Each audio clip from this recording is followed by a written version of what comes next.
کے اظہار کے لیے، اپنے آپ کو واضح کرنے کے لیے، سامنے والے کی بدگمانی کو ختم کرنے کے لیے، یا کسی کی بات سے پیدا شدہ وہ بدگمانی جو سننے والوں کے دلوں میں پیدا ہو چکی ہے اسے ختم کرنے کے لیے اس طرح کی وضاحت کرنا، اپنے مناقب بیان کر دینا، اللہ کے فضل کا تذکرہ کرنا، اس میں شرعاً کوئی حرج نہیں ہے۔ اپنے فضیلت بیان کرنا، اپنا کمال بیان کرنا، اپنی سوچ، اپنی قلبی کیفیات جو اچھی کیفیات ہیں ان کا تذکرہ کرنا اس وقت قابل مذمت اور برا ہوتا ہے جب اس سے مقصود کوئی صحیح چیز نہ ہو، بلکہ اپنی واہ واہ کروانا، فخر کرنا، اپنے آپ کو بڑا ثابت کرنا، دوسرے کو حقیر اور کمتر ثابت کرنے کی کوشش کرنا، اگر یہ چیزیں ہوں تو قابل مذمت ہوتی ہیں، ورنہ انبیاء علیہ السلام اس سے پاک و صاف تھے۔ ان کے دل میں جو بدگمانیاں پیدا ہوئیں، جو غلط فہمیاں پیدا ہوئیں، اور ان کی باتوں کی وجہ سے جو ان کے قریب رہنے والوں کے دل میں بدگمانیاں اور غلط فہمیاں پیدا ہوئیں، ان سب کو ختم کرنے کے لیے آپ نے تحدیث نعمت کے طور پر ان باتوں کا اظہار فرمایا تھا۔ چنانچہ ارشاد فرمایا وَيَا قَوْمِي، اور اے میری قوم، لا أَسْأَلُكُمْ عَلَيْهِ مَالًا، میں اس جو تبلیغ کا کام کر رہا ہوں اس پر تم سے کسی مال کا سوال نہیں کرتا ہوں۔ ان اجریہ الا علی اللہ، میرا تو اجر فقط اللہ تبارک و تعالیٰ کے ذمہ کرم پر ہے۔ وما انا بطارد الذین آمنوا، اور میں مسلمانوں کو دور کرنے والا نہیں ہو سکتا۔ یہ اصل میں ان کے اس مطالبے کے جواب میں تھا کہ ان سرداروں نے کہا کہ جو آپ کے قریب بیٹھے ہوئے لوگ ہیں نا، یہ ہمیں بڑے حقیر، کمتر اور معاذ اللہ ذلیل نظر آتے ہیں، کیونکہ ان کے پیشے اس قسم کے جو ہمارے شان نہیں، ان کو آپ پہلے دور کریں تو پھر ہم آپ کے قریب آتے ہیں۔ تو آپ نے واضح طور پہ ارشاد فرمایا وما انا بطارد الذین آمنوا، میں ان لوگوں کو اپنے سے دور کرنے والا نہیں ہوں جو ایمان کی سعادت حاصل کر چکے ہیں۔ گویا کہ ہر دور میں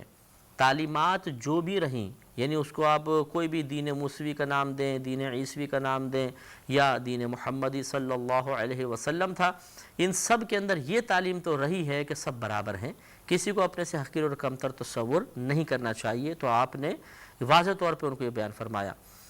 پھر یہ بھی ایک بات بڑی توجہ طلب ہے، اس سے پہلے کہ میں آگے چلوں میں اس پہ ایک وضاحت کر دیتا ہوں۔ آپ نے فرمایا کہ ان اجریہ الا علی اللہ، بے شک یعنی فرمایا کہ میرا اجر تو فقط اللہ تعالیٰ پر ہے، میں تم سے کچھ طلب نہیں کر رہا ہوں۔ یہاں پر یہ وسوسہ پیدا نہ ہو کہ اب جو لوگ دین کا کام کرنے کے بدلے میں پیسے لے رہے ہیں ان لوگوں کو اس کا مطلب اخلاص نہیں ہے، کیونکہ دیکھو انبیاء علیہ السلام نے تو پیسے سے نہیں لیے تھے، لہٰذا امام صاحب اگر تنخواہ لے رہے ہیں، خطیب صاحب تنخواہ لیتے ہیں، مؤذن اذان کے پیسے لے رہا ہے، مدرسین درس کے تدریس کے پیسے لے رہے ہیں، واعظ بیان کرنے والا بیان کے پیسے لے رہا ہے، یا کوئی نعت خواں بغیر طلب کیے لوگوں کی طرف سے بخشش قبول کر رہا ہے، نذرانہ قبول کر رہا ہے، تو یہ غلط ہے، اس لیے کہ دیکھو یہاں پر تو یعنی نیک عمل کا بدلہ لیا جا رہا ہے۔ تو دیکھیں یہاں پہ دو چیزیں ہیں، ایک خود ارشاد فرمایا وَيَا قَوْمِ لَا أَسْأَلُكُمْ عَلَيْهِ مَالًا، میں اس پر تم سے اس کے بدلے میں تم سے کسی مال کا سوال نہیں کرتا ہوں۔ یہی بس وہ باریک نقطہ ہے، اس پہ غور کرنا چاہیے کہ جتنے بھی لوگ کوئی نیک عمل کر رہے ہوں، اگر وہ نیک عمل کے بدلے کی نیت سے چیز لیں گے، پیسہ لیں گے، تو پھر ان کو اس نیک عمل کا ثواب نہیں ملے گا۔ اور اگر وہ عمل کر رہے ہیں اللہ تعالیٰ کی رضا کی خاطر، اور اپنے جو اس نیک عمل یا جو اس ذمہ داری کو پورا کرنے کی وجہ سے اپنے جو معاشی معاملات ہیں ان میں جو کوتاہی ہو رہی ہے، اس میں جو مکمل طور پہ وقت نہیں دے پا رہے، اگر اس وقت کے پیسے لے رہے ہیں، اس نیک عمل کو ادا کرنے کی فراغت کی نیت سے پیسے لے رہے ہیں، تو اس میں کوئی حرج نہیں ہے۔ جیسے کہ حضرت ابوبکر صدیق رضی اللہ تعالی عنہ جب خلیفہ بنے تو حضرت عمر فاروق رضی اللہ تعالیٰ عنہ نے دیکھا کہ آپ بازار کی طرف جا رہے ہیں، تو پوچھا کہ یا امیر المومنین آپ کہاں جا رہے ہیں؟ تو کہا کہ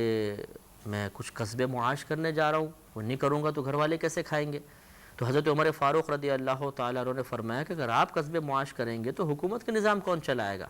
لہٰذا پھر آپ نے صحابہ کرام جو اکابر صحابہ کرام تھے ان سے مشاورت کی، اور پھر باہم یہ طے پایا کہ ان کا باقاعدہ ایک وظیفہ مقرر کیا جائے، جس کو ہم ایک تنخواہ بھی کہہ سکتے ہیں، اس زمانے میں وظیفے کا نام دیا جاتا تھا، کہ وظیفہ مقرر کیا جائے تاکہ یہ تمام کاموں سے فارغ ہو کر یکسوئی کے ساتھ خلافت کا فرض سر انجام دے سکیں۔ اور باقاعدہ آپ کی پھر تنخواہ مطلب ایک وظیفہ مقرر کیا گیا بیت المال سے، اور حضرت ابوبکر اس کو وصول فرماتے تھے۔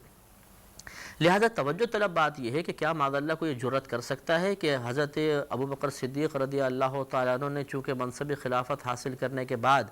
بیت المال سے مال لینا شروع کر دیا تھا، لہٰذا آپ کو خلافت کے جتنے بھی امور آپ نے سر انجام دیے اس پہ کوئی ثواب نہیں ملے گا۔ یہ بالکل غلط سوچ ہے، ایسا نہیں ہونا چاہیے۔ تو یہ اب خود جو نیک عمل کرنے والا ہے یا کوئی عبادت کرنے والا یا دوسروں کو کروانے والا، جیسے امام صاحب امامت کرتے ہیں، انہیں خود غور کرنا چاہیے کہ ہم جو یہ پیسے لے رہے ہیں کس چیز کے لے رہے ہیں۔ نیت کا بس تھوڑا سا فرق ہے، ورنہ انبیاء علیہ السلام کی خدمت میں بھی نذرانے پیش ہوئے ہیں، تحائف پیش ہوئے ہیں۔ خود آپ نبی کریم صلی اللہ علیہ وسلم کی سیرت طیبہ اٹھا کے پڑھ لیجئے کہ کتنی کثرت کے ساتھ صحابہ کرام آپ کی خدمت میں تحفے پیش کیا کرتے تھے، اور نبی کریم ان کی دل جوئی کی خاطر وہ قبول کر لیا کرتے تھے۔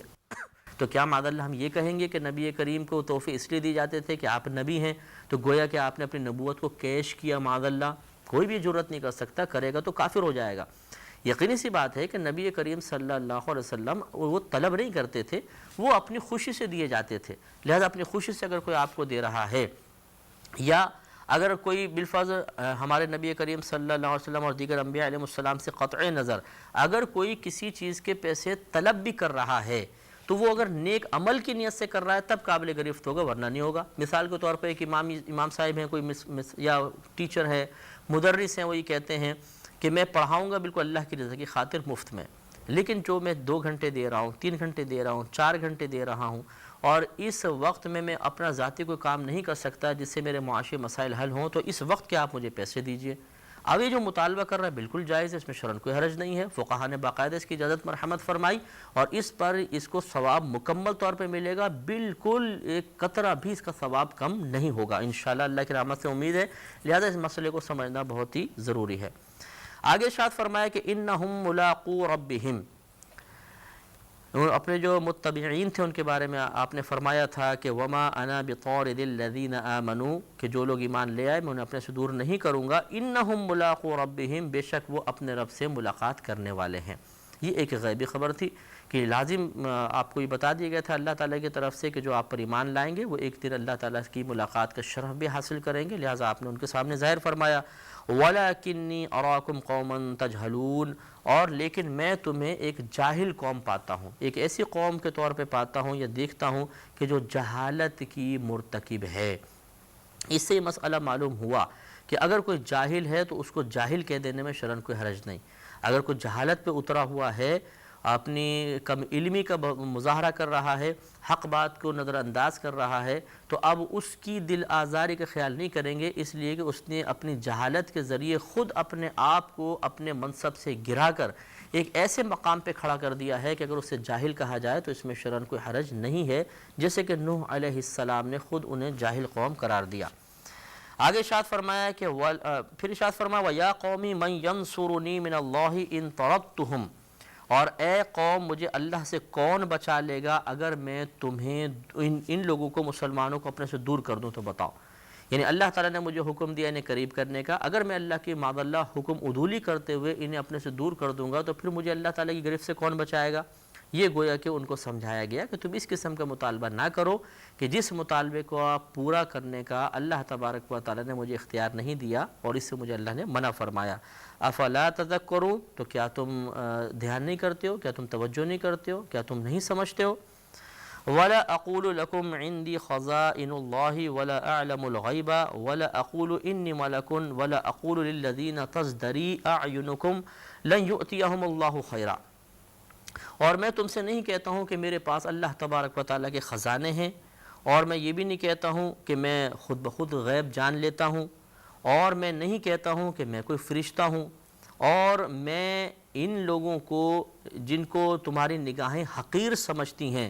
میں انہیں بھی نہیں کہتا ہوں کہ انہیں اللہ تعالیٰ کوئی بھلائی نہیں دے گا، انہیں ہرگز کوئی اللہ تعالیٰ بھلائی نہیں پہنچائے گا۔ اللہ اعلم بما فی انفسہم، جو کچھ ان لوگوں کے دل میں ہے اللہ تبارک و تعالیٰ اس کو بہت اچھی طرح جانتا ہے۔ انی اذا لمن الظالمین، اگر بالفرض میں ایسا کروں تو ضرور میں ظالموں میں سے شمار کیا جاؤں گا۔ تو یہاں پر دیکھیں آپ نے چند باتیں بیان فرمائی، ایک تو یہ کہ میں تم سے دعویٰ نہیں، میں تمہارے سامنے یہ تو دعویٰ نہیں کر رہا ہوں کہ میرے پاس اللہ تعالیٰ کے بہت سارے خزانے ہیں، میں جس طرح چاہوں مطلب خزانے استعمال کروں اور میرے پاس بہت مال ہے، دولت ہے، سب کچھ ہے، میں نے کب یہ دعویٰ کیا ہے؟ دوسرا میں اس بات کا بھی دعویٰ نہیں کرتا ہوں کہ میں غیب کو جانتا ہوں، یہاں پہ لفظی ترجمہ یہ ہے ولا اعلم الغیبہ، میں نے دعویٰ تو نہیں کیا میں غیب کو جانتا ہوں۔ تو یاد رکھیں کہ انبیاء علیہ السلام جتنے بھی ہوتے ہیں یہ سب کے سب اللہ کی طرف سے غیبی خبریں لے کر ہی آتے ہیں۔ لفظ نبیٌ کا معنی ہی یہ ہے غیب کی خبر دینے والا۔ اس پر انشاءاللہ تعالی ہم اگلے پروگرام میں مزید کلام کریں گے اور اس بات کو واضح کرنے کی کوشش کریں گے۔ وآخر دعوانا ان الحمد للہ رب العالمین۔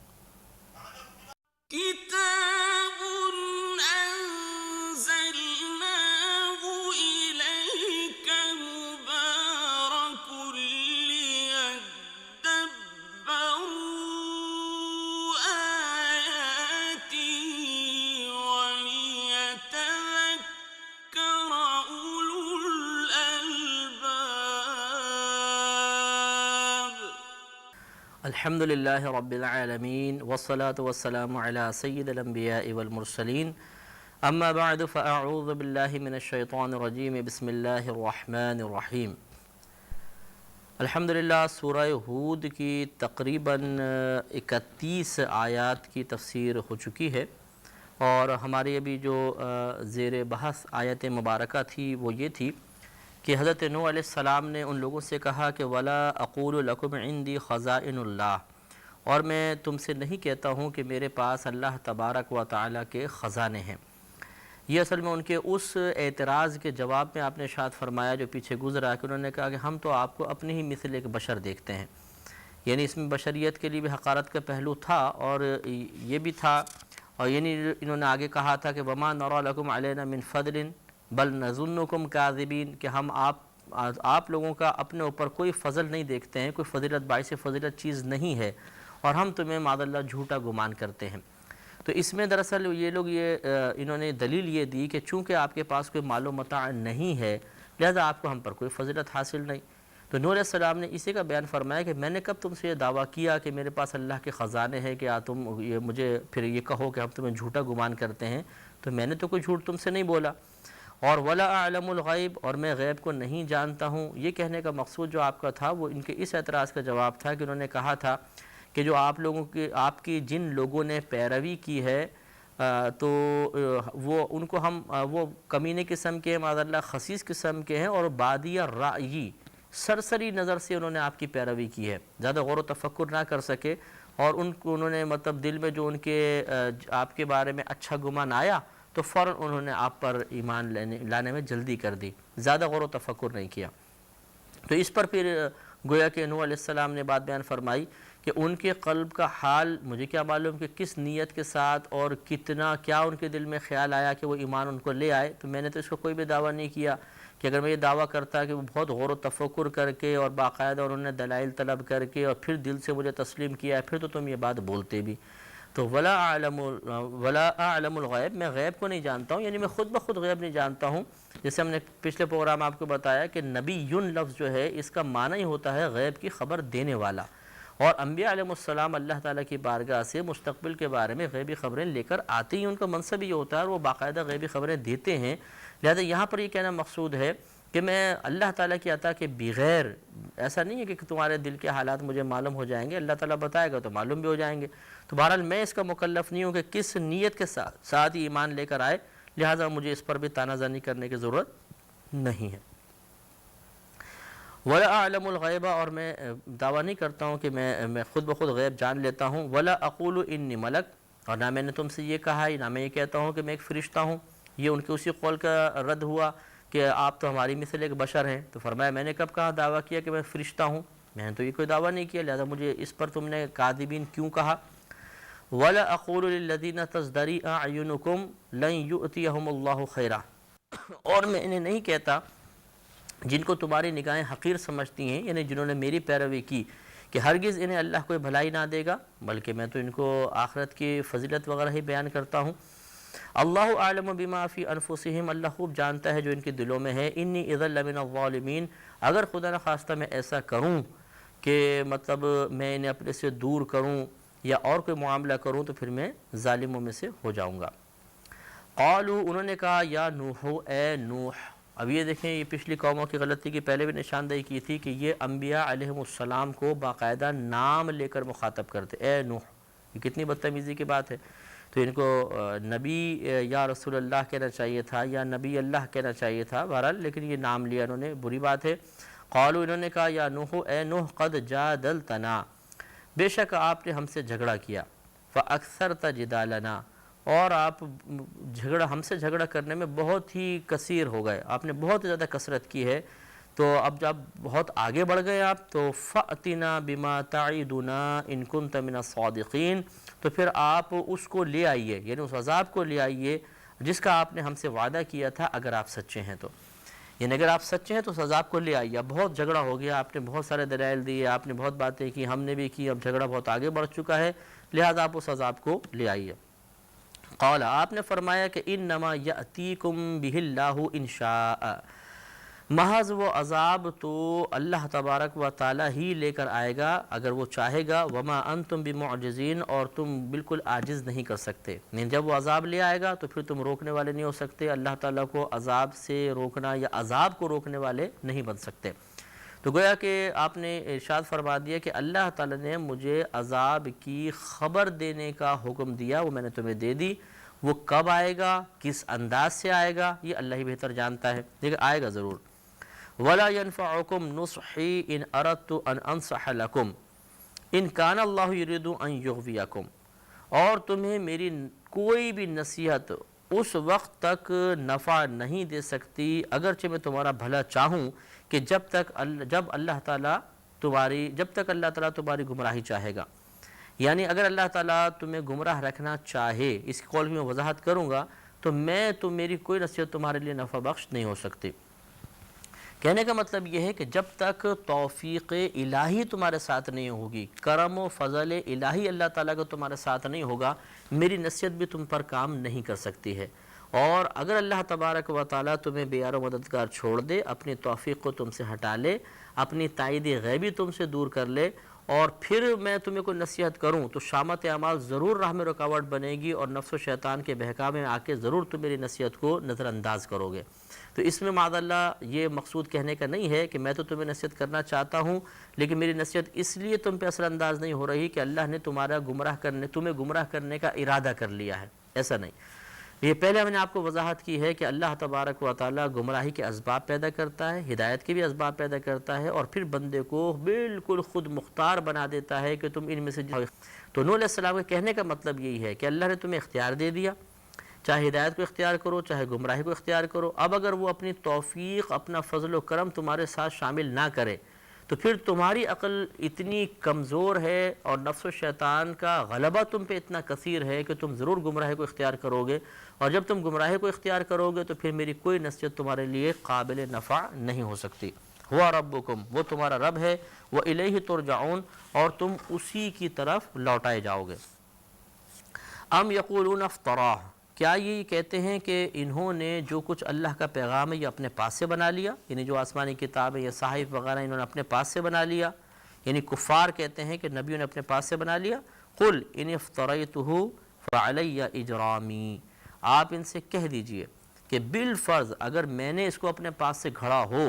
تو پھر میرا جرم، میرا گناہ مجھ پر ہی ہوگا،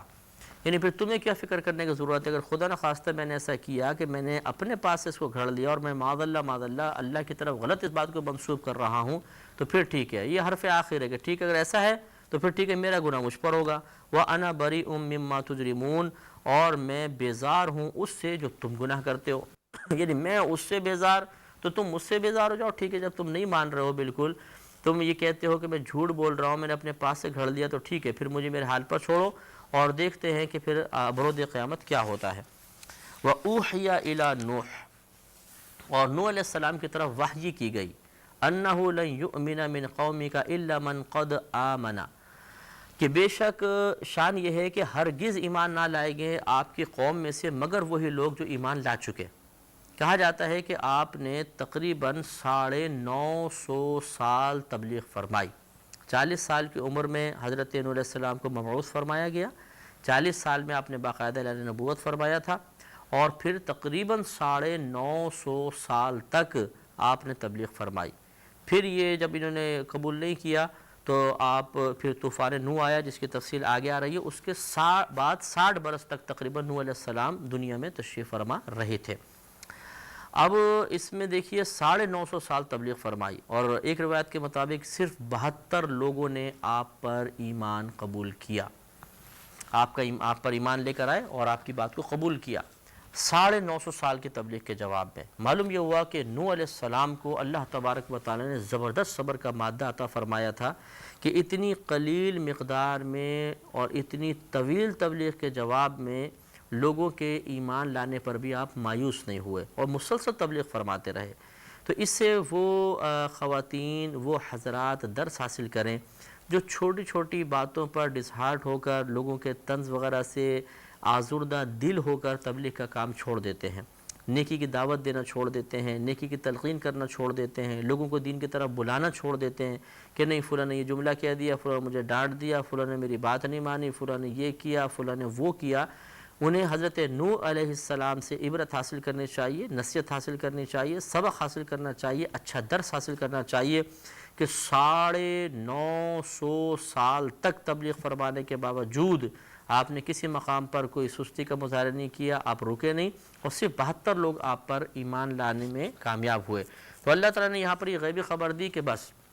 اب جتنے لوگ آپ پر ایمان لے آئے، ہمارے علم میں ہے کہ ان سے زیادہ لوگ ایمان لے کر نہیں آئیں گے، لہٰذا فلا تبتئس، تو آپ ان کے لیے پھر غمگین نہ ہوں، بما کانوا یفعلون، اس پر جو یہ کر رہے ہیں، یعنی اب جو یہ برے حرکات کر رہے ہیں تو آپ اس پر غمگین نہ ہو کہ یہ کیوں ایمان لے کر نہیں آتے، کیوں ایسی حرکتوں میں مبتلا ہے، کیونکہ اب ہمیں معلوم ہے کہ جتنے لوگ ایمان لے آئے بس وہی ایمان یافتہ ہوں گے، باقی یہ سب کے سب ہلاک و برباد ہو جائیں گے۔ لہٰذا اب جب اللہ تعالیٰ کے علم میں یہ بات تھی اور یقیناً پھر ایسا ہی ہونا تھا، تو اللہ تعالیٰ نے اب ان سے ارشاد فرمایا کہ وَاصْنَعِ الْفُلْكَ بِأَعْيُنِنَا وَوَحْيِنَا، تو اے نوح آپ ایک کشتی تیار کیجئے ہماری نگاہوں کے سامنے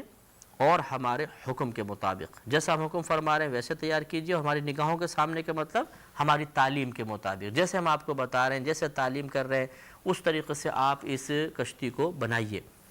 کہا جاتا ہے کہ حضرت نوح علیہ السلام نے اللہ تعالیٰ کے حکم سے کچھ درخت بوئے کہ جن سے یعنی بیج لگایا کہ جن سے درخت اگنے تھے، اور اس درخت کی لکڑی اس کشتی میں استعمال ہونی تھی، تو 20 سال تک وہ درخت بڑھتے رہے۔ 20 سال کے بعد پھر آپ نے اس کو کاٹا ان کو، اور پھر یہ آپ نے کشتی تیار کی تھی، اور کہا جاتا ہے کہ اس 20 سال کے عرصے میں کوئی بھی بچہ پیدا نہیں ہوا تھا، اور لہٰذا جو 20 سال پہلے بچہ تھا وہ بڑھ کے جوان ہو گیا، تو یہ نئی نسل آئی تھی، یہ لوگ بھی آپ پر ایمان لے کر نہیں آئے، کیونکہ اللہ کے علم میں تھا کہ لوگ ایمان لے کر نہیں آئیں گے۔ پھر آگے ارشاد فرمایا کہ وَلَا تُخَاطِبْنِي فِي الَّذِينَ ظَلَمُوا، اور نوح علیہ السلام سے خطاب ہے، اور خطاب کرنے والی ذات اللہ تبارک و تعالیٰ کی ہے کہ اے نوح آپ ان لوگوں کے بارے میں ہم سے کوئی کلام نہیں کریں گے جنہوں نے ظلم کیا، یعنی اب ان کے لیے کوئی سفارش نہیں کریں گے آپ، ان کے لیے فیصلے کا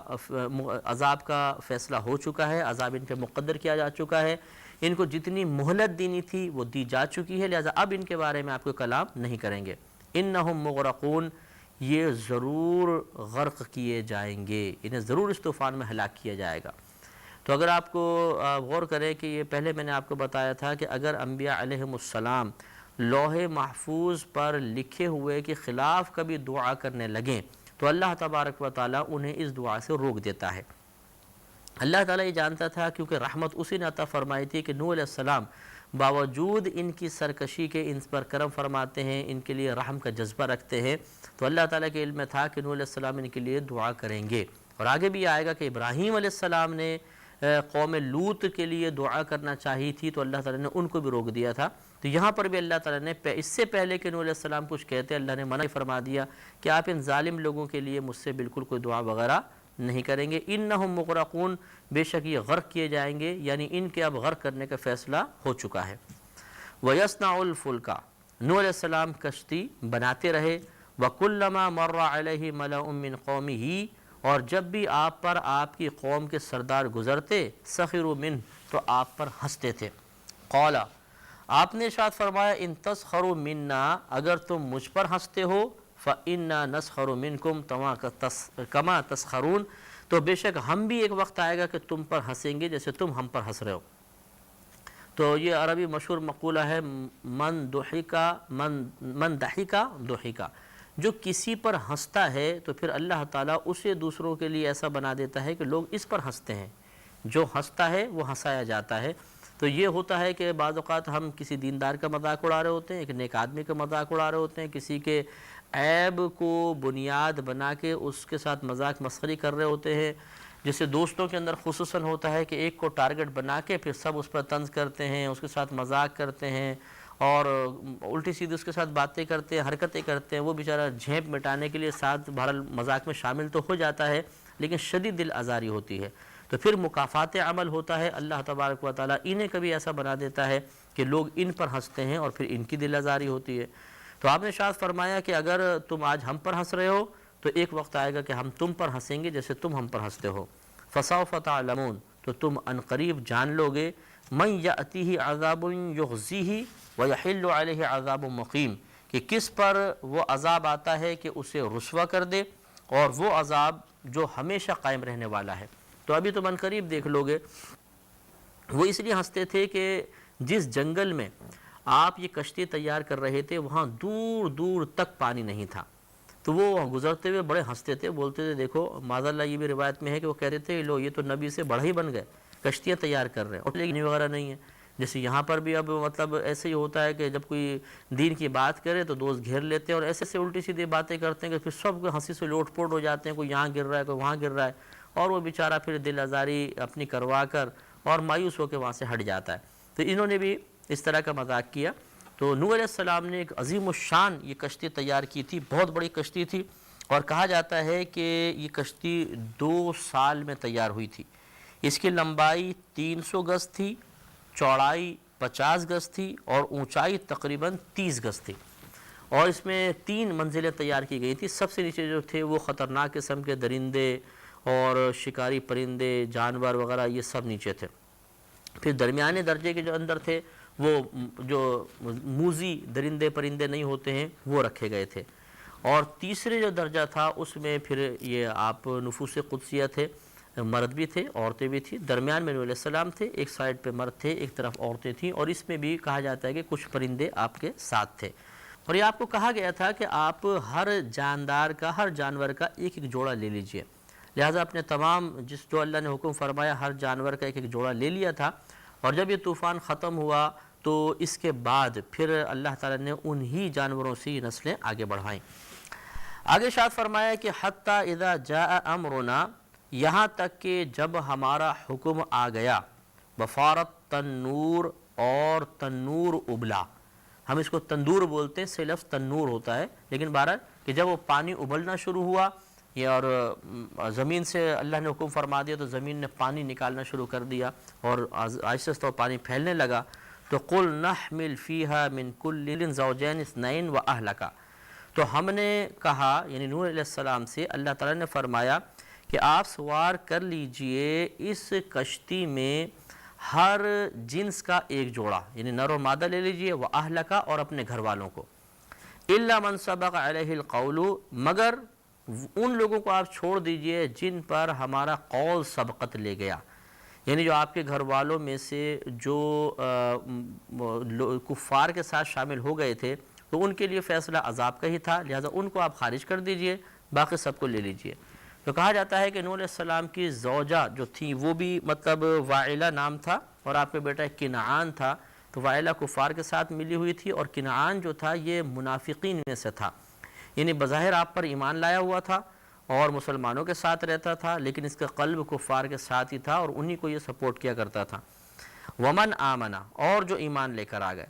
کہ مطلب آپ اپنے سب گھر والوں کو آپ رکھیے اس کشتی میں، جو ایمان لے کر آئے انہیں بھی رکھیے، صرف وہ لوگ ہلاک ہو جائیں گے انہیں انہیں اپنے سے دور رکھ دیجئے جن پر اللہ تبارک و تعالیٰ کا فیصلہ مقدر ہو چکا ہے۔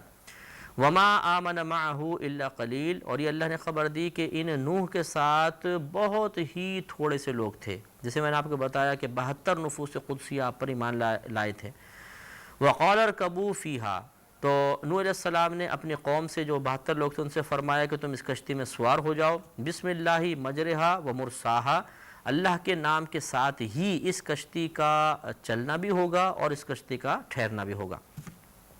ان ربی لغفور الرحیم، بے شک میرا رب ضرور بخشنے والا مہربان ہے۔ وَهِيَ تَجْرِي بِهِمْ فِي مَوْجٍ كَالْجِبَالِ، اور وہ کشتی ان کے ساتھ جا رہی تھی موجوں میں جیسے پہاڑ، یعنی وہ موجیں بہت ہی بڑی بڑی موجیں تھیں اور اس میں وہ کشتی چل رہی تھی۔ آگے اللہ نے ارشاد فرمایا وَنَادَى نُوحٌ ابْنَهُ وَكَانَ فِي مَعْزِلٍ يَا بُنَيَّ ارْكَبْ مَعَنَا وَلَا تَكُنْ مَعَ الْكَافِرِينَ، اور ندا دی نوح نے اپنے بیٹے کو، اور وہ بیٹا ان سے کنارہ کشی اختیار کرنے والوں میں سے تھا۔ یہ مفسرین نے فرمایا ہے کہ یہ حضرت نوح علیہ السلام کا بیٹا یعنی کنعان جو ہم نے پیچھے ذکر کیا تھا، یہ منافقین میں سے تھا۔ یعنی یہ بظاہر تو آپ پر ایمان لے کر آیا تھا، مسلمان بھی اپنے آپ کو کہلاتا تھا، لیکن یہ کفار کے ساتھ تھا۔ تو جب یہ کشتی چلی اور موجوں میں تو یہ کہیں کھڑا نظر آیا، تو نوح علیہ السلام نے اس کو دعوت دی اور فرمایا کہ تم ہمارے ساتھ یا بنیر کم معنا، کہ تم ہمارے ساتھ سوار ہو جاؤ، ولا تکم مع الکافرین، اور تم کفار کے ساتھ نہ ہو۔ تو آگے یہ آئے گا کہ اس بیٹے نے انکار کیا۔ بہرحال تو یہ معلوم یہ ہوا کہ بعض اوقات نیک شخص کے گھر میں بھی بدی والا پیدا ہو جاتا ہے، اور اس سے یہ بھی معلوم ہوا کہ یہ ضروری نہیں ہے کہ اگر کوئی نیک شخص ہوگا تو اس کی اولاد ضرور نیک ہوگی۔ تو اب یہ ہوتا ہے جیسے نوح علیہ السلام کے صاحبزادہ جو تھے وہ منافقین میں شامل ہو گئے، تو یہ ان کی اپنی کوتاہی اور غلطی تھی۔ یقیناً نوح علیہ السلام کی تربیت میں کوئی فرق نہیں ہوگا۔ لہٰذا یہ بھی ہمیں ایک اصول یاد رکھنا چاہیے کہ اگر کسی نیک شخص کا بیٹا کوئی غلط حرکت کرتا ہوا پکڑا جائے، یا غلط حرکت کر رہا ہو، اور وہ نیک شخص تربیت میں اپنی کوئی کوتاہی نہیں کر رہا، تو وہ اسے ہم مورد الزام نہیں ٹھہرا سکتے، اسے برا بھلا نہیں کہہ سکتے، یہ بالکل غلط حرکت ہوتی ہے۔ لہذا ہمیں ان تمام باتوں پہ غور کرنا چاہیے کہ اپنی اولاد کی تربیت میں کمی نہ کریں، لیکن اگر تربیت کرنے کے باوجود اولاد بے راہ روی کا شکار ہو جائے تو اللہ کی بارگاہ میں شکوہ بھی نہ کریں کہ اللہ تعالیٰ ہم نے کوئی کوتاہی نہیں کی تو یہ کیوں بے راہ روی کا شکار ہو گئی۔ یہ بعض اوقات ہوتا ہے کہ آدمی کی شامت اعمال ایسی اس پہ غالب ہو جاتی ہے کہ پھر وہ اللہ تبارک و تعالیٰ کے پیغام کو نظر انداز کر دیتا ہے۔ انشاءاللہ مزید اس پر ہم کلام اگلے پروگرام میں کریں گے۔ وآخر دعوانا ان الحمدللہ رب العالمین۔ كتاب أنزلناه إليك مبارك ليدبروا آياته وليتذكر أولو الألباب۔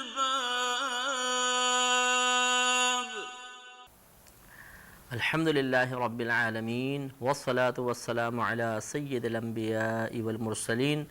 اما بعد فاعوذ باللہ من الشیطان الرجیم، بسم اللہ الرحمن الرحیم۔ الحمدللہ سورہ ہود کی تقریباً 42 آیات 42 آیات کی تلاوت اور تفسیر مکمل ہو چکی ہے۔ آپ کو معلوم ہے کہ پچھلے پروگرامز میں حضرت نوح علیہ السلام کا واقعہ اللہ تبارک و تعالیٰ نے بیان فرمایا ہے کہ نوح علیہ السلام نے اپنی قوم کو تبلیغ فرمائی، انہیں دین کی طرف مائل فرمایا، انہیں اللہ کے عذاب سے ڈرایا، لیکن جواب میں عموماً ایسا ہی ہوا ہے ہر دور میں کہ جو اس قوم کے بڑے لوگ تھے وہ خود بھی گمراہ تھے، دوسروں کو گمراہ رکھا، انہوں نے مخالفت کی، اور پھر اللہ تعالیٰ نے جب ان کفار کو دی گئی مہلت کو تمام فرما لیا، وہ ایمان لے کر نہیں آئے، تو نوح علیہ السلام کو کشتی تیار کرنے کا حکم دیا۔ آپ نے کشتی تیار کی، طوفان آ رہا تھا، اور اس میں جب آپ کی کشتی جا رہی تھی تو آپ نے صاحبزادے کو ایک مقام پہ کھڑا ہوا پایا۔ ہم نے آپ کو بتایا تھا کہ یہ جو لڑکا تھا یہ منافقین میں سے تھا، کہ نوح علیہ السلام پہ بظاہر ایمان لے کر آیا تھا لیکن دل سے کافر تھا، لہذا اس کو دعوت دی نوح علیہ السلام نے کہ تم میرے ساتھ سوار ہو جاؤ۔ اب یہاں ایک وسوسہ پیدا ہو سکتا ہے کہ پیچھے اللہ تعالیٰ نے ارشاد فرمایا کہ وَلَا تُخَاطِبْنِي فِي الَّذِينَ ظَلَمُوا، کہ جب نوح علیہ السلام کو کشتی بنانے کا حکم اللہ نے دیا تھا تو یہ ارشاد فرمایا تھا کہ تم مجھ سے ان لوگوں کے بارے میں کوئی کلام مت کرنا جنہوں نے ظلم کیا،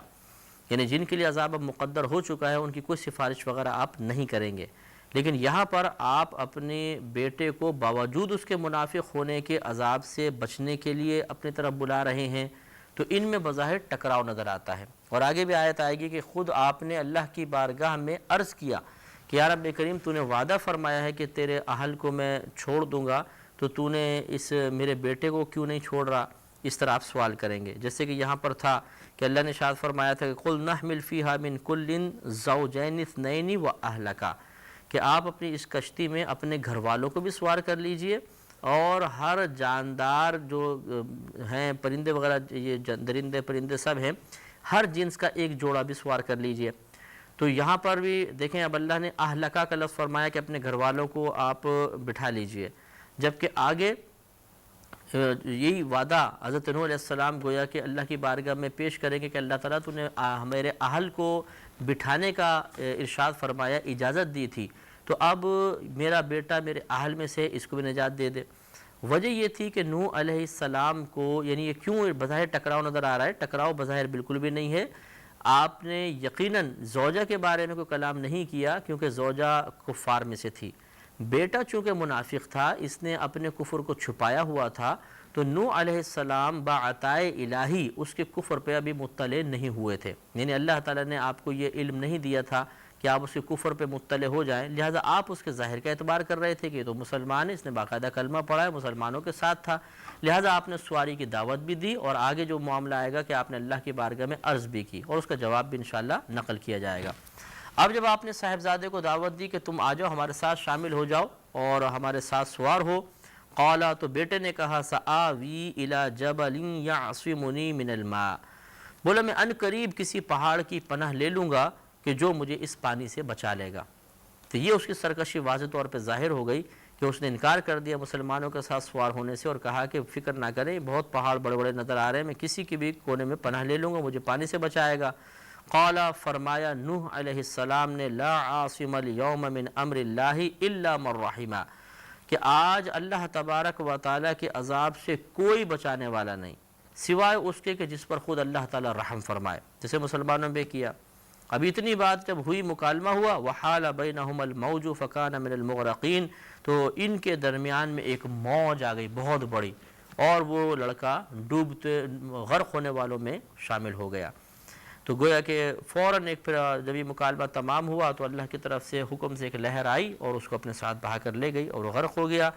پھر جب یہ سب کچھ معاملہ ہو گیا، وقیلا، اور حکم دیا گیا، یا ارض ابلعی ماءکی،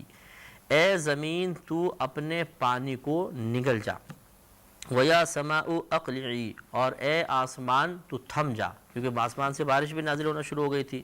وَغِيضَ الْمَاءُ، اور پانی خشک کر دیا گیا، وَقُضِيَ الْأَمْرُ، اور کام تمام ہو گیا، سب کا مطلب جو فیصلہ تھا وہ فیصلہ تمام ہو گیا، عذاب وغیرہ نازل ہوا، سب لوگ جتنے سرکش تھے، کفار تھے، وہ سب کے سب ڈوب کر ہلاک ہو گئے، اور یہ کشتی چلتی رہی۔ وَاسْتَوَتْ عَلَى الْجُودِيِّ، اور یہ کشتی کوہ جودی پہاڑ پر جا کر ٹھہر گئی۔ تو کہا جاتا ہے کہ 6 مہینے تک یہ کشتی چلتی رہی تھی، اور اس 6 مہینے میں اس نے پوری دنیا کا چکر کاٹا تھا، اور یہ محرم کے یعنی 10ویں رجب کو حضرت نوح علیہ السلام بیٹھے تھے، اور 10ویں محرم کو آپ فارغ ہوئے تھے، یعنی کشتی جا کے پہ جودی پہاڑ پر ٹھہر گئی تھی۔ اور یہ کہا جاتا ہے کہ موصل یا شام کی حدود کے اندر یہ پہاڑ ہے جہاں پر جا کے ٹھہری تھی۔ وقیلا، اور کہا گیا کہ بعدا للقوم الظالمین، کہ ظالم قوم کے لیے دوری ہے، دور ہونا ہے، جیسے ظالم قوم ہلاک و برباد ہو گئی۔ وَنَادَى نُوحٌ رَبَّهُ، اور ندا کی نوح علیہ السلام نے اپنے رب کو ندا دی، فقالا، تو عرض کی، ربی، اے میرا رب، ان ابنی من اہلی، کہ بے شک میرا بیٹا میرے اہل میں سے، میرے گھر والوں میں سے ہے، وَإِنَّ وَعْدَكَ الْحَقُّ، اور بے شک تیرا وعدہ سچا ہے، وَأَنْتَ أَحْكَمُ الْحَاكِمِينَ، اور تو تمام حکم دینے والوں میں سب سے بڑا حکم دینے والا ہے۔ یہ وہ بات ہے کہ جب اللہ نے پیچھے ارشاد فرمایا تھا کہ آپ سوال کر لیں ہر جنس میں سے ایک جوڑے کو، نر و مادہ کو، وَأَهْلَكَ، اور اپنے گھر والوں کو بھی کر لیجئے، تو یہاں پر پھر آپ نے عرض کی کہ یا رب کریم، میرا بیٹا بھی تو میرے اہل میں سے ہے، اور اہل کو تو نے سوار کرنے کا حکم دیا ہے، اور جو سوار ہوں گے وہ نجات پائیں گے، تو میرے بیٹے کو بھی نجات عطا فرما، اور بے شک تیرا وعدہ تو حق ہے۔ قال، اللہ نے ارشاد فرمایا، یا نوح انہ لیس من اہلک، اے نوح بے شک یہ تیرے گھر والوں میں سے نہیں ہے، انہ عمل غیر صالح، بے شک اس کے کام بڑے ہی خراب ہیں، فلا تسألنی ما لیس لک بہ علم، تو مجھ سے وہ بات نہ سوال طلب نہ کر، وہ سوال نہ کر جس کا تجھے علم نہیں۔ یعنی گویا کہ معلوم یہ ہوا کہ ایک ہوتی ہے قرابت کی نسبت، اور ایک ہوتی ہے دین کے لحاظ سے نسبت، تو دینی نسبت جو ہے یہ قرابتی نسبت پر غالب ہوتی ہے، حالانکہ بیٹا ہے، لیکن اللہ نے فرمایا کہ تم اے موسیٰ، اے نوح، ہم نے آپ کو اس کا علم ابھی نہیں دیا تھا کہ یہ منافق ہے، اس کا پردہ چاک نہیں کیا تھا، لہذا آپ نہیں جانتے کہ یہ کیا ہے، یہ منافق ہے، لہذا آپ کے اہل میں سے نہیں ہے اور یہ اس قابل نہیں کہ کشتی میں بٹھایا جائے۔ پھر آگے ارشاد فرمایا کہ انی اعظک ان تکون من الجاہلین، اللہ نے ارشاد فرمایا بے شک میں تمہیں وصیت کرتا ہوں، تمہیں نصیحت کرتا ہوں کہ تم جاہلوں میں سے نہ ہو جاؤ۔ یعنی جاہل کون ہوتا ہے کہ جب اسے ایک بات بتا بھی دی جائے، اس کو سمجھا بھی دیا جائے، اس کے باوجود وہ غلط چیز کا مطالبہ کرتا رہے، غلطی کام کرتا رہے تو اللہ نے ارشاد فرمایا کہ میں تمہیں وصیت کرتا ہوں کہ تم جاہلوں میں سے نہ ہو جاؤ، یعنی اب مزید اس کا مطالبہ نہیں کرو گے۔ اور ایسے ہوا، نوح علیہ السلام نے فوراً، جیسے کہ ایک سعادت مند شخص ہوتا ہے، آپ نے اللہ کی بارگاہ میں عرض کی، قالا، آپ نے عرض کی، ربی، اے میرے رب، انی اعوذ بک ان اسألک ما لیس لی بہ علم، میں پناہ طلب کرتا ہوں تجھ سے اس بات کی کہ میں تجھ سے ایسی چیز کا سوال کروں جس کے بارے میں نہیں جانتا، وَإِلَّا، اور اگر، تغفر لی، تو مجھے نہ بخشے، وَتَرْحَمْنِی، اور تو مجھ پر رحم نہ کرے، اکم من الخاسرین، تو میں خسارہ اٹھانے والوں میں سے ہو جاؤں گا۔ یہ ایک انبیاء علیہ السلام کا اور صحابہ کرام کا بھی، اولیاء عظام کا بھی طریقہ رہا ہے کہ جب اللہ تبارک و تعالیٰ کی طرف سے آثار غضب دیکھتے تھے، ایک ہے غضب، ایک آثار غضب، کوئی ناپسندیدگی، کوئی ناراضگی، تو فوراً پھر اللہ تبارک و تعالیٰ کی بارگاہ میں مغفرت کا سوال کرتے تھے، رحم کا سوال کرتے تھے، اور اس طریقے سے غضب الہی کو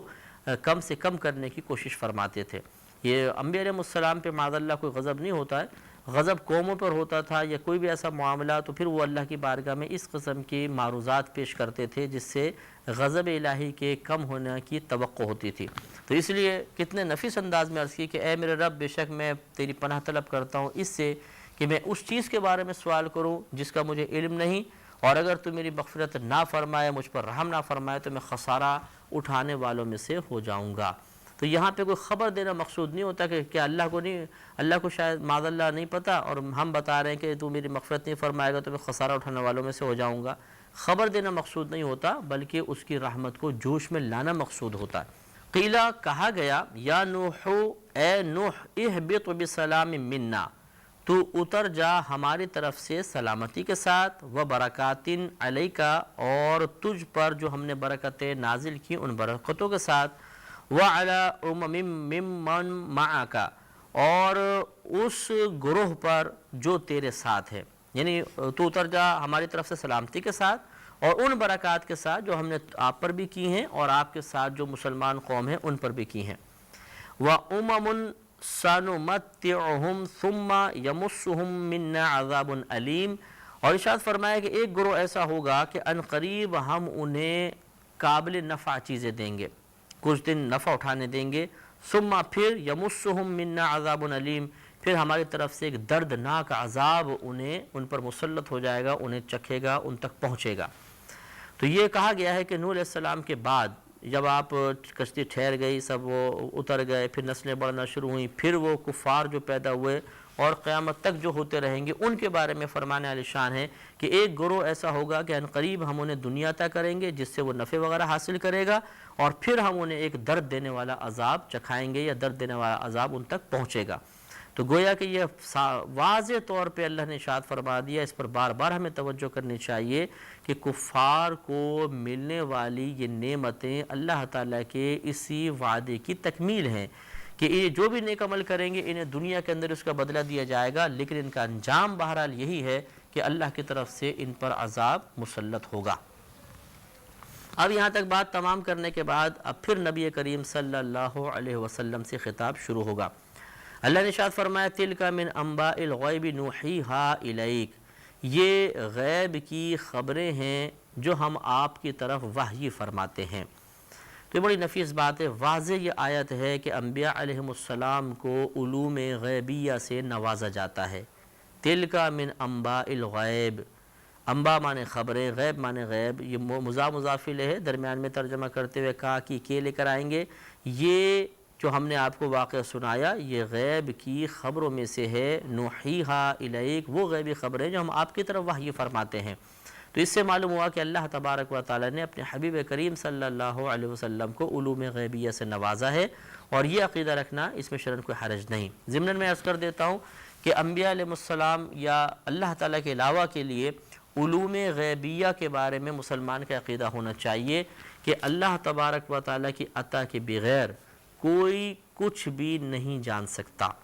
اور اللہ تعالیٰ کی عطا سے جس کو اللہ تعالیٰ جتنا دینا چاہے وہ اتنا بہت کچھ جان سکتا ہے۔ انبیاء علیہ السلام کا مسئلہ یہ ہے، یہ علم غیب سے متعلق کہ کوئی بھی نبی بغیر اللہ تعالیٰ کی اطلاع کے کسی غیبی امر پر مطلع نہیں ہو سکتا، لیکن اللہ تعالیٰ نے اپنی شان سے، اپنے کرم سے، اپنے فضل سے، اپنی حکمت سے انبیاء علیہ السلام کو علوم غیبیہ سے نوازا ہے، اور وہ نبی جو ہیں امت کو بھی یہ علوم غیبیہ منتقل کرتے ہیں۔ جیسے آپ کو مجھے معلوم ہے کہ جنت ہے، آپ کو مجھے معلوم ہے یہ خدا موجود ہے، آپ کو مجھے معلوم ہے کہ لوح محفوظ ہے، عرش ہے، کرسی ہے، ہمیں پتہ ہے کہ میدان محشر قائم ہوگا، یہ تمام غیبی امور ہیں۔ ہمیں کیسے پتہ چلے؟ نبی کریم صلی اللہ علیہ وسلم کی طرف سے بتانے سے۔ لہذا یہ عقیدہ رکھنا چاہیے کہ انبیاء علیہ السلام کے پاس علوم غیبیہ ہو سکتے ہیں، لیکن صرف بعطائے الہی، اور اللہ تعالیٰ کے پاس جو علم غیب ہوتا ہے وہ کسی کا دیا ہوا نہیں ہے، جو کسی کا دیا ہوا نہ ہو اس کو ذاتی کہتے ہیں۔ تو اللہ تعالیٰ کا جو علم غیب ہے وہ ذاتی ہے، اور باقی کسی کے پاس ہے تو وہ علم غیب عطائی ہوتا ہے۔ یہ بھی فرق کریں گے تو یہ شرک وغیرہ بالکل نہیں رہے گا۔ لہذا آگے ارشاد فرمایا کہ ما کنت تعلمها انت ولا قومك من قبل هذا، انہیں اے حبیب کریم صلی اللہ علیہ وسلم، یعنی ان غیبی خبروں کو نہ تو آپ اس سے پہلے جانتے تھے نہ آپ کی قوم اس سے، یہ کفار جو آپ مشرکین آپ کے درمیان اس سے پہلے یہ بھی نہیں جانتے تھے۔ فاصبر، تو آپ صبر فرمائیے، ان العاقبۃ للمتقین، بے شک بہتر انجام متقین کے لیے ہے۔ تو گویا کہ آپ غور فرمائیے کہ پورا واقعہ جو ہے یہ حقیقتاً اگر غور کیا جائے تو نبی کریم صلی اللہ علیہ وسلم کی قلبی تسلی کے لیے ہے، یہ ہے اس کا بنیادی مقصد۔ باقی اور بہت ساری حکمتیں ہم نکال سکتے ہیں، لیکن فاصبر، کیونکہ جب پورا آپ نے اللہ نے واقعہ بیان فرما دیا، پھر فا لے کر آئے، فا تعقیب مع الوصل کے لیے ہوتی ہے، ان ایک بات کو یہ ظاہر کرتی ہے کہ جو میری جو پہلے بات تھی وہ وقوع کے اعتبار سے پہلے ہے، اور دوسری بات اس کے بعد ہے اور فوراً متصل ہے کہ حبیب جب آپ کو یہ خبر دے دی گئی تو اب آپ صبر فرمائیے۔ تو بے صبری تو پہلے بھی نہیں تھی، بلکہ قلبی تسلی کے لیے تھا کہ نوح علیہ السلام نے 950 سال تبلیغ فرمائی، صرف 72 لوگ ایمان لے کر آئے، اس کے باوجود آپ نے صبر فرمایا، سلسلہ تبلیغ جاری رکھا۔ تو اے حبیب اگر یہ آپ کے ساتھ ایسا برا سلوک کرتے ہیں کفار مشرکین وغیرہ، تو ان کی باتوں کو بھی آپ برا نہ مانیے، صبر و تحمل کا دامن تھام لیے، کہ یہی انبیاء علیہ السلام کا طریقہ رہا ہے۔ ان العاقبۃ للمتقین، یہ اس بات کی خبر دے دی کہ اگر دنیا کے اندر تھوڑی بہت اس طرح کی ناگوار صورت پیدا ہو بھی جائے یا خلاف مرضی یہ کفار ایمان لے کر نہیں آ رہے، آپ کی حالانکہ خواہش یہی ہے، آپ کی رضا یہی ہے کہ سب کے سب ایمان لے کر آئیں، تو کوئی بات نہیں۔ آج مسلمان اگر دنیا میں ان کی وجہ سے، یعنی اس زمانے کے جو مسلمان تھے ان کی وجہ سے تکلیف میں بھی ہیں، تو آخرت بہرحال جو آخرت کی بہتری ہے وہ متقین کے لیے ہوگی۔ آگے اللہ تعالیٰ نے اب حضرت ہود علیہ السلام کا واقعہ بیان فرمایا، آپ کو قوم عاد کی طرف بھیجا گیا تھا۔ ارشاد فرمایا وَإِلَىٰ عَادٍ أَخَاهُمْ هُودًا، اور قوم عاد کی طرف ان کے ہم قوم ہود علیہ السلام کو، یعنی ہم نے بھیجا ان کو۔ قال، آپ نے فرمایا یا قوم اعبدوا اللہ ما لکم من الہ غیرہ،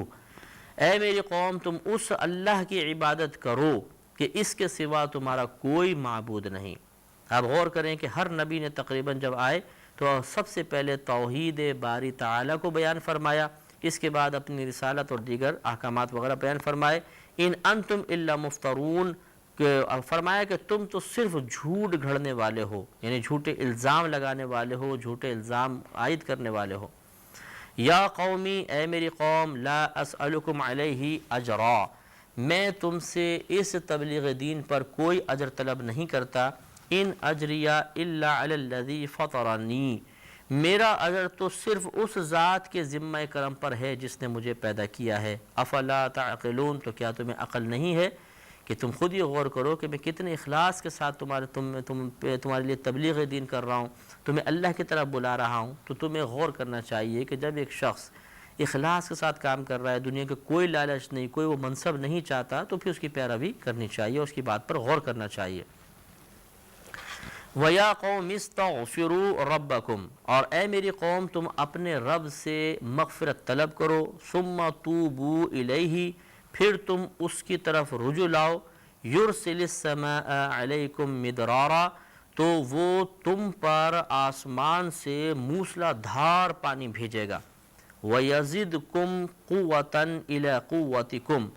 اور تم میں جتنی قوت ہے اس سے بھی زیادہ قوت عطا فرمائے گا، وَلَا تَتَوَلَّوْا مجرمین، اور جرم کرتے ہوئے تم روگردانی نہ کرو، یعنی جرم کا ارتکاب کرتے ہوئے اللہ کی طرف سے منہ مت پھیرو، تم استغفار کرو، توبہ کرو، اللہ کی طرف رجوع کرو۔ اس سے علماء نے ارشاد فرمایا کہ استغفار کرنا اور اللہ کی بارگاہ میں توبہ کرنا، جسے پہلے بھی ایک آیت گزر چکی تھی، یہ اللہ کی طرف سے نعمتوں میں زیادتی اور تنگی اور پریشانی کو دور کرنے کا ذریعہ بنتا ہے۔ اب آپ غور فرمائیے کہ ہماری عوام الناس قرآن کو ہم بالکل نہیں پڑھتے ہیں، قرآن کی تعلیمات پہ بالکل غور نہیں کرتے ہیں، ہم بس اس چکر میں رہتے ہیں اور ایسے ایسے لوگوں کے پاس جاتے ہیں جو لوٹنے والے ہوتے ہیں، انہیں ہزاروں روپے دینے کے بعد، اور ان سے ہم وہ چیزیں طلب کرتے ہیں، جی کاروبار میں برکت ہو جائے، بچی کا رشتہ ہو جائے، میری تنگ دستی دور ہو جائے، میری پریشانی دور ہو جائے۔ خود قرآن نے اس کا حل بیان فرمایا، اور آپ یقینی سی بات ہے کہ جب ہود علیہ السلام نے ان لوگوں کے سامنے اس بات کو بیان کیا تو اللہ کے حکم سے ہی کیا ہوگا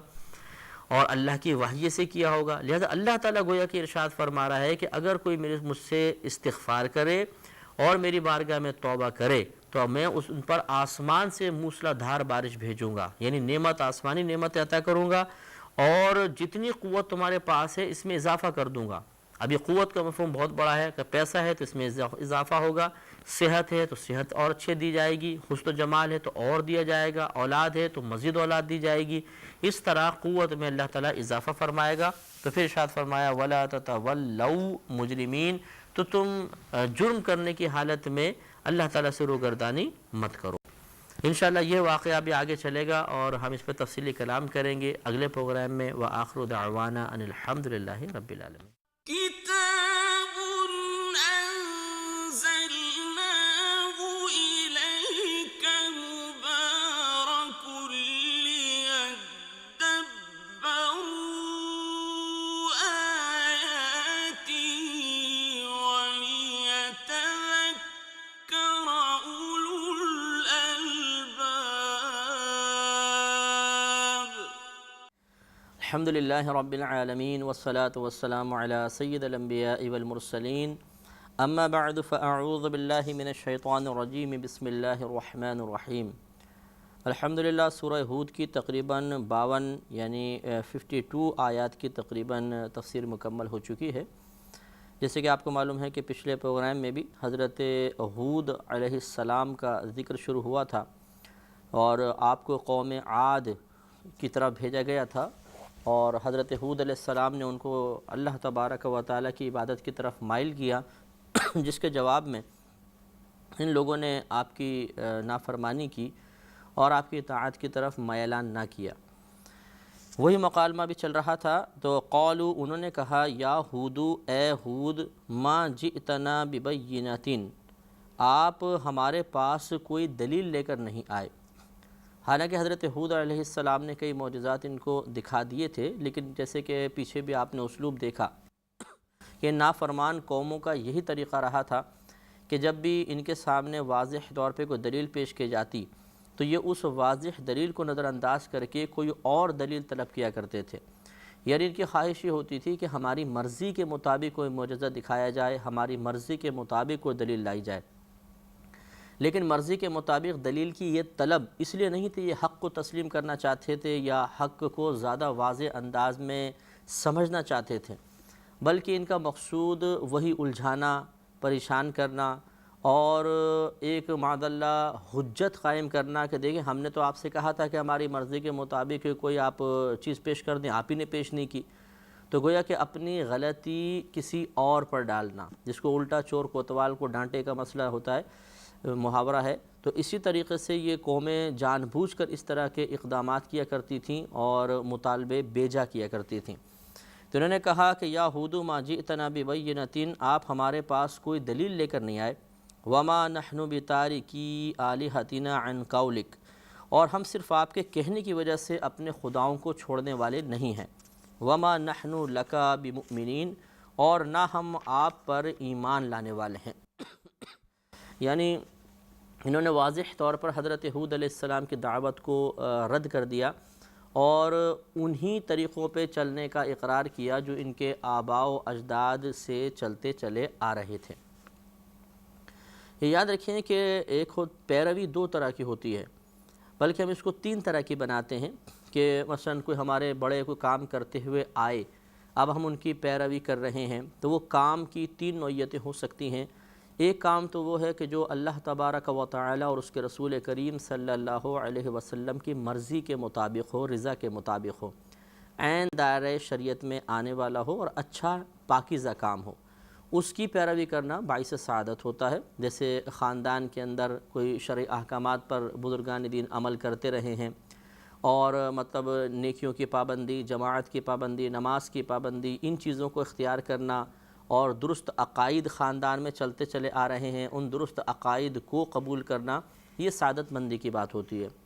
دوسرے بعض اوقات ایسا معاملات ہوتے ہیں جو خلاف شرع ہوتے ہیں، جیسے ان کا ہی تھا کہ ان کے آباء و اجداد بتوں کی پوجا کرتے آ رہے تھے، یا جیسے آج کل ہمارے مسلمانوں میں بھی بعض گھر ایسے ہیں، بعض گھرانے، بعض خاندان، بعض برادریاں ایسی ہیں کہ جس میں کہا جاتا ہے کہ ہم بچیوں کو وراثت میں سے حصہ نہیں دیتے ہیں، ہمارے یہاں بچیوں کو حصہ نہیں دیا جاتا، واضح طور پہ کہہ دیتے ہیں۔ اسی طرح بعض خاندان ایسے دیکھے ہیں جو عورتوں کو عدت نہیں کرواتے اور بولتے ہیں ہمارے یہاں عدت نہیں ہوتی ہے، بس ایک دن دو دن بچی بیٹھتی ہے، اس کے بعد یا پھر ایسا بھی کرتے ہیں یعنی اس کے بعد ختم کروا دیتے ہیں، یا ایسا بھی کرتے ہیں کہ بعض اوقات جیسے ہی شوہر کا جنازہ مثلا اٹھا تو وہ بیٹی کو جنازے کے ساتھ 40 قدم چلوا لیتے ہیں، اور اس کے بعد سمجھتے ہیں کہ شاید عدت کا معاملہ ختم ہو گیا۔ اور شادی کی رسومات کے معاملات تو ہمارے سامنے ہی ہیں کہ اس میں بہت ساری غلط رسومات جو خلاف شرع ہے وہ ہمارے درمیان رائج ہیں۔ یہ جو پیروی ہے یہ پیروی غلط ہے اور یہ ناجائز اور حرام ہے۔ اور بعض امور ایسے ہوتے ہیں کہ وہ خاندان میں رائج ہیں، نہ قرآن و حدیث کے موافق ہیں کہ باعث ثواب ہوں، نہ اس کے مخالف ہیں کہ قابل گرفت ہوں، تو اس قسم کی رسومات کی پیروی کرنا مباح ہوتا ہے، یعنی نہ گناہ نہ ثواب۔ چنانچہ اگر خاندان میں نیک اعمال کا رواج ہے، درست عقائد ہیں، ان کی پیروی کرنا باعث ثواب، غلط نظریات، غلط عقائد، غلط اعمال کی پیروی کرنا یہ برا اور ممنوع ہوتا ہے۔ اور مباح یعنی نہ گناہ نہ ثواب ایسے کوئی اعمال خاندان میں رائج ہیں، جیسے شادی کی ہر رسم بری نہیں ہوتی ہے، بعض رسومات جائز بھی ہیں۔ اسی طرح خاندان میں لینے دینے کے اور رشتے وغیرہ طے کرنے کے معاملات، اسی طرح مہمان نوازی وغیرہ کے معاملات بعض مخصوص ہوتے ہیں، باقی لوگوں سے ہٹ کر ہوتے ہیں، لیکن خلاف شرع نہیں ہوتے، تو اس کی پیروی کرنا مباح ہوتا ہے، یعنی نہ گناہ نہ ثواب۔ تو جو جس پیروی کی، جس تقلید کی مذمت کی گئی ہے وہی ہے جو قرآن اور حدیث کے خلاف ہو۔ لہٰذا اگر ہم 1400 سال کے اندر دیکھیں، ہمارے آباء و اجداد یعنی مسلمان ہونے کی حیثیت سے اگر ہم دیکھیں کہ صحابہ کرام کا دور، پھر تابعین، پھر تبع تابعین، پھر اولیاء اعظام، یہ جتنے بھی بزرگان دین چلتے چلے آئے ہیں، یہ سب اللہ تبارک و تعالیٰ کی انعام یافتہ بندے تھے۔ اور اللہ تبارک و تعالیٰ نے خود قرآن عظیم میں ہمیں ہر نماز میں یہ کہنا، یہ دعا مانگنا واجب قرار دے دیا کہ اہدنا الصراط المستقیم صراط الذین انعمت علیہم، اے اللہ تو ہمیں سیدھا راستہ چلا، ان لوگوں کا راستہ جن پر تو نے انعام فرمایا۔ اور انعام یافتہ بندوں کی تفسیر اللہ تعالیٰ نے آگے بیان فرما دی ایک اور مقام پہ کہ وَمَن يُطِعِ اللَّهَ وَالرَّسُولَ فَأُولَٰئِكَ مَعَ الَّذِينَ أَنْعَمَ اللَّهُ عَلَيْهِمْ مِنَ النَّبِيِّينَ وَالصِّدِّيقِينَ وَالشُّهَدَاءِ وَالصَّالِحِينَ وَحَسُنَ أُولَٰئِكَ رَفِيقًا، کہ جو اللہ تبارک و تعالیٰ اور اس کے رسول کریم صلی اللہ علیہ وسلم کی اطاعت کرے گا تو وہ ان لوگوں کے ساتھ ہوگا جن پر اللہ نے اپنا انعام نازل فرمایا، یعنی انبیاء علیہ السلام، پھر صدیقین، پھر شہداء اور صالحین، اور فرمایا وَحَسُنَ أُولَٰئِكَ رَفِيقًا، اور یہ کیا ہی اچھے ساتھی ہیں۔ تو معلوم یہ ہوا کہ جب اللہ نے خود ان انعام یافتہ بندوں کے راستے پہ چلنے کا حکم دیا تو ہر پیروی پھر بری نہیں ہوگی، کیونکہ یہ اللہ کے انعام یافتہ بندے تھے، تو ان کی پیروی کرنا درست ہے، کیونکہ ان کی پیروی نیک اعمال میں ہوگی، اچھے عقائد میں ہوگی۔ لہٰذا 1500 سال، کم و بیش 1500 سال ہمارے نبی کریم صلی اللہ علیہ وسلم کے زمانے اقدس سے لے کر آج تک جتنے بھی صحابہ کرام گزرے، پھر تابعین جو نیک پرہیزگار متقی تھے، پھر اولیاء عظام جتنے بھی گزرے ہیں، وہ یقیناً اللہ کے انعام یافتہ بندے ہیں، لہٰذا ان کے عقائد کو اپنانا، ان کی تقلید کرنا یعنی ان کے اعمال کو اپنانا، انہوں نے جو چیزیں پسند کیں ان کو اختیار کرنا، جو ناپسند کیں انہیں چھوڑنا، یہ پیروی شریعت میں ممنوع نہیں ہوتی۔ اسی پیروی کو، اسی تابع داری کو، اسی پیچھے چلنے کو یا انہی اعمال کے اختیار کرنے کو منع کیا گیا جو خلاف شرع ہوں اور جس کو شریعت نے منع فرمایا ہے۔ تو انہوں نے کہا کہ ہم آپ پر ایمان لے کر آنے والے نہیں ہیں، ہم تو وہی اپنے آباء و اجداد کی پیروی کریں گے، یہ ان کی غلطی تھی۔ ان نقول الا اعتراک بعض آلہتنا بالسوء۔ اب انہوں نے ایک بڑی مضحکہ خیز بات کی، وہ کہنے لگے کہ ہم تو فقط اتنا ہی کہیں گے کہ آپ کو ہمارے کسی خدا کی پکڑ پہنچ گئی ہے،